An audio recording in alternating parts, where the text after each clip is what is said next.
Now, an investigation, as we know, launched into the riot yesterday at one of the country's biggest prisons, HMP Birmingham. Hundreds and hundreds of inmates involved in all of that. Well, joining us in the studio is the former Governor of Albany and Wormwood Scrubs, Keith Munns. Good morning to you. Look, I mean, you must look at a situation like this and have your blood run cold to see it actually unfold in this way. But what do you think is the fundamental issue here? I think there are two key issues. Firstly, as Michael Spur was talking about earlier, there is a real issue with the new types of drugs that are around in prisons. People are taking things, they don't know how it's going to affect them, and it's affecting their behaviour. The second issue is that funding has been cut consecutively year on year, and 80% of costs in a prison are staff costs. So if the government reduces funds each year, the only things that can be reduced really are staff costs. So staff have to go. So a lot of experienced staff at the high end of pay scales have gone over the last few years. And the staff that are left are doing their best, but because you've got fewer numbers, the regime is quite often changed. Prisoners like consistency. Prisoners like like to know what's going to happen to them next, like to know what they're going to be doing tomorrow, going to the workshops, going to education, and maybe having some association time in the evening. Very seldom now do prisoners get association time in the evenings. Very seldom are they out very much during the day, so there's a lot more time when they're locked up, and they get frustrated if they can't make a phone call to the family, if they can't do the sorts of things that they would normally do, and things are changing because the staff aren't there to supervise them. They get frustrated.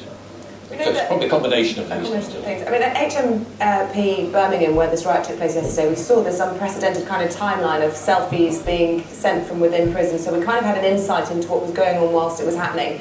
No matter how short-staffed they were, though, there should have been measures to be able to prevent it from spreading to all four wings. Surely the security chains broke down in a way that is very, very worrying to anybody on the outside looking in. Once a prisoner has got hold of staff keys, then it's very difficult to control what they're going to do with that. They can then unlock other prisoners who are locked up and shouldn't have been out on the landings, so they can then create, there's more prisoners around to cause problems. Chains will have been used as a temporary measure until additional locks can be put onto cells, onto wings, to prevent access onto other wings. This would have happened very quickly. They would have unlocked more prisoners onto the wing, and they would have gone onto other wings very quickly. It's the prison service that controlled it again. I've heard reports this morning that the police came in and dealt with things. This is the prison service. Other prison staff who are specially trained to deal with these incidents will have come from other prisons nearby, and it's the prison service that handled this, that took control back again, and will now be launching an investigation. And are you surprised at the length of time it took to get this whole matter under control? Because it seemed like an awfully long time yesterday, didn't it? It does, but if a prison can't control the prisoners itself, then it has to call on resources from elsewhere. That took 10 hours before anybody else arrived. It does take time to mobilise all of those, from staff off duty perhaps, so they'll have had to be called in, they'll have had to collect all the gear and get to the prison.